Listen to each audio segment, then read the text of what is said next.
राधे राधे। जय श्री कृष्णा। मार्गशीर्ष मासे अघन मासे कृष्ण पक्षे दशमी तिथो में श्रीमद् भागवत महापुराण कथा अध्याय 76 में आप सभी का स्वागत है।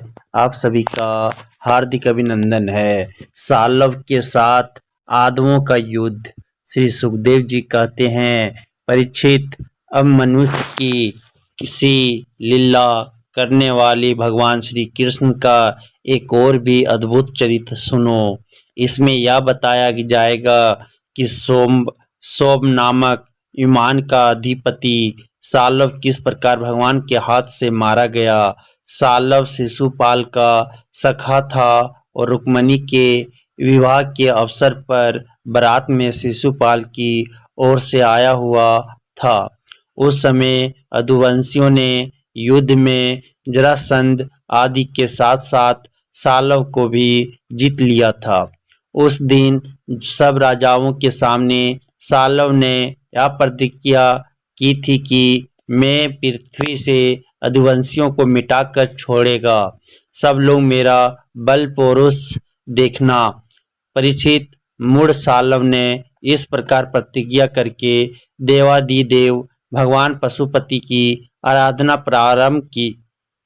वह उस दिनों दिन में केवल एक बार मुट्ठी भर राख फाँक लिया करता था। यूँ तो पार्वती पति भगवान शंकर आशुतोष हैं, ओढ़रदानी हैं, फिर भी वे साल्व का घोर संकल्प जानकर 1 वर्ष के बाद खुश हुए। उन्होंने अपने शरणागत साल्व से वर मांगने के लिए कहा। उस समय साल्व ने यह वर मांगा कि मुझे आप एक ऐसा विमान दीजिए जो देवता, असुर, मनुष्य, गंधर्व, नाग और राक्षसों से तोड़ा ना जा सके। जहाँ इच्छा हो वहीं चला जाए और यदुवंशियों के लिए अत्यंत भयंकर हो। भगवान शंकर ने कह दिया, तथास्तु। इसके बाद उनकी आज्ञा से विपक्षियों के नगर जीतने वाले मैदानों ने लोहे का सौब नामक विमान बनाया और साल्व को दे दिया।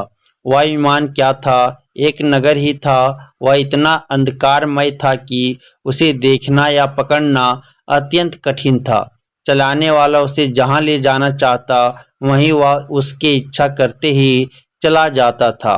साल्व ने वह विमान प्राप्त करके द्वारका पर चढ़ाई कर दी, क्योंकि वह विर्षिनी वंशी आदमों द्वारा किए हुए वेर को सदा स्मरण रखता था। परीक्षित, साल्व ने अपनी बहुत बड़ी सेना से द्वारका को चारों ओर से घेर लिया और फिर उसके फल फूल से लदे हुए उपवन और उद्यानों को उजाड़ने और नगर द्वारों, फाटकों, राजमहलों, अटारियों, दीवारों और नागरिकों को मनोविनोद के स्थानों को नष्ट भ्रष्ट करने लगा। उस श्रेष्ठ विमान से शस्त्रों की झड़ी लग गई। बड़ी बड़ी चट्टानें, विष, वज्र, सर्प और ओले बरसने लगे। बड़े जोर का बवंडर उठ खड़ा हुआ। चारों ओर धूल ही धूल छा गई।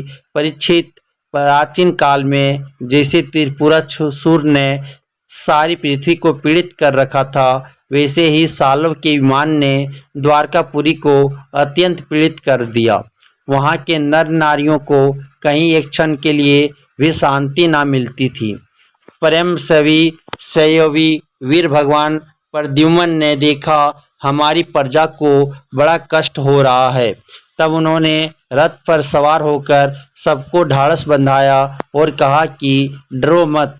उनके पीछे पीछे सात्यकी, चारुदेशन, सांब भाइयों के साथ अर्कुर, कृतवर्मा, भानुविंद, गद, सुक, सारन आदि बहुत से वीर बड़े बड़े धनुष धारण करके निकले।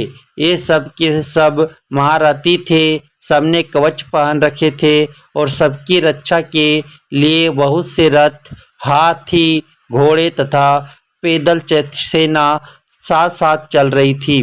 इसके बाद प्राचीन काल में जैसे देवताओं के साथ असुरों का घमासान युद्ध हुआ था, वैसे ही साल्व के सैनिकों और अदुवंशियों का युद्ध होने लगा।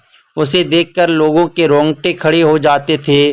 प्रद्युम्न प्रद्युम्न जी ने अपने दिव्य अस्त्रों से क्षण भर में ही सौपति साल्व की सारी माया काट डाली। ठीक वैसे ही जैसे सूर्य अपनी प्रखर किरणों से रात्रि का अंधकार मिटा देते हैं।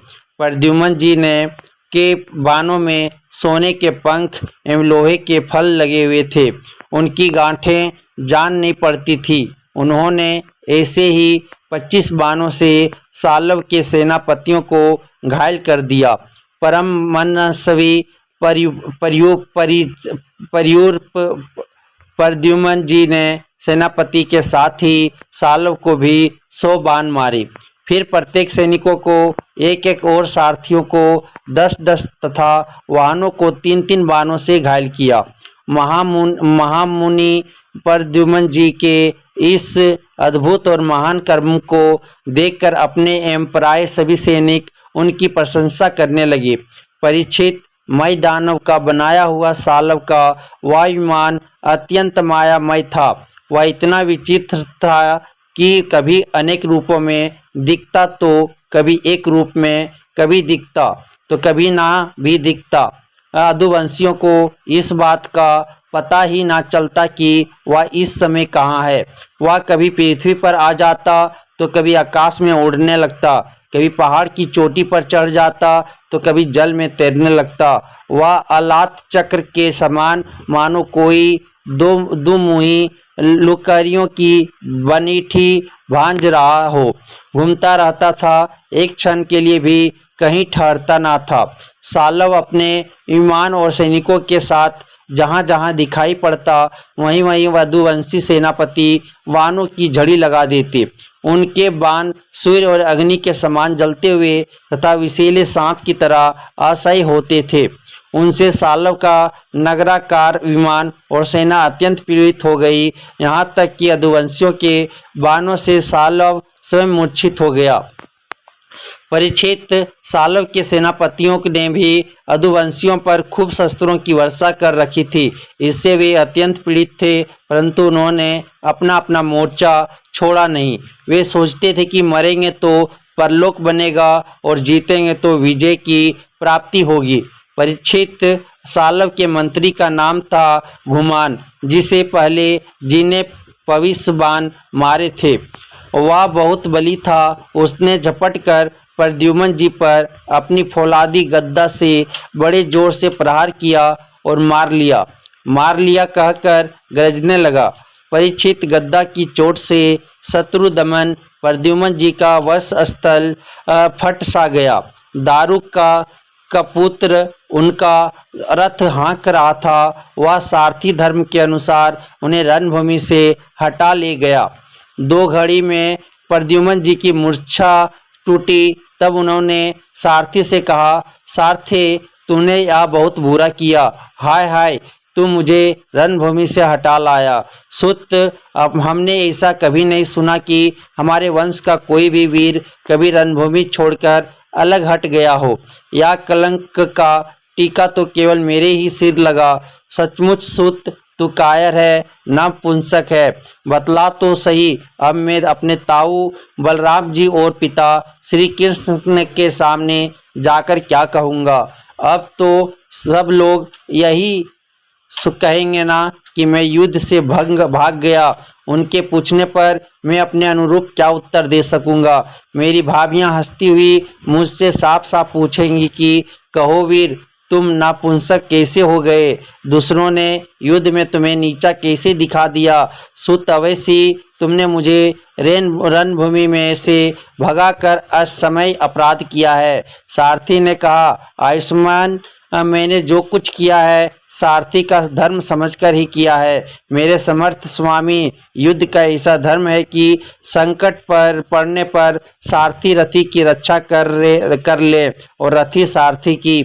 इस धर्म को समझते हुए ही मैंने आपको रणभूमि से हटाया है। शत्रु ने आप पर गदा का प्रहार किया था जिससे आप मूर्छित हो गए थे, बड़े संकट में थे, इसी से ऐसा करना पड़ा। इति श्रीमद्भागवत महापुराण कथा अध्याय 76 समाप्तम।